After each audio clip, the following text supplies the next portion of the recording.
"Consider your files purged," the director said, lips curling as if victory were something he could taste.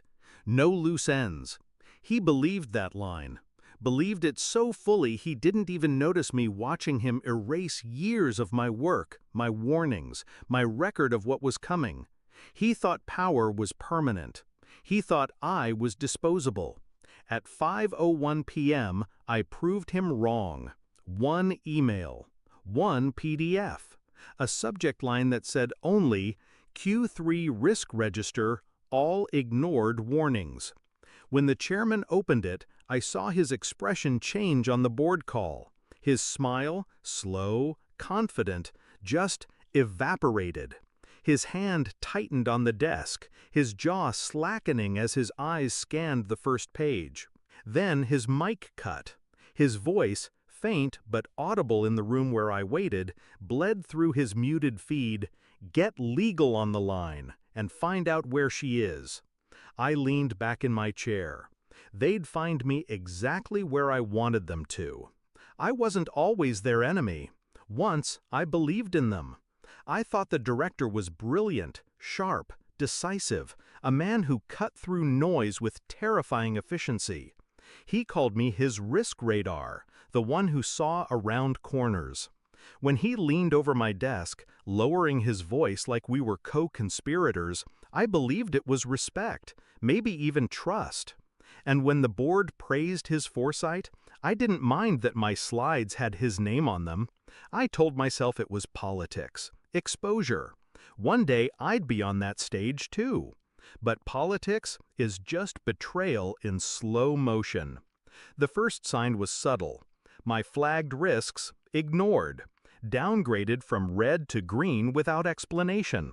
My reports buried under urgent priorities. At first, I thought it was oversight. Then I caught the language, my phrasing, my structuring. His presentations were stitched together from pieces of my work, stripped of warnings, sold as strategic insight. The second sign wasn't subtle. The breach hit. A vendor I had flagged months earlier. I'd written it in bold, circled it twice in the register. He dismissed it as alarmist. When it collapsed, costing millions, he said nothing. But he looked at me during the crisis call with a smirk that wasn't fear. It was calculation. That's when I knew. He wasn't careless. He was covering tracks. And if I kept pushing, I'd be next. So I stopped pushing.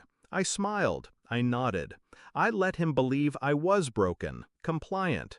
He told me to purge the backlog and clean the files. I did. At least the copies he could see. The real archive, the one that lived in shadows, I built line by line. Every warning ignored, every timestamp, every contradiction between what I wrote and what he presented. My own private ledger, encrypted, redundant, untraceable. Patience is sharper than rage.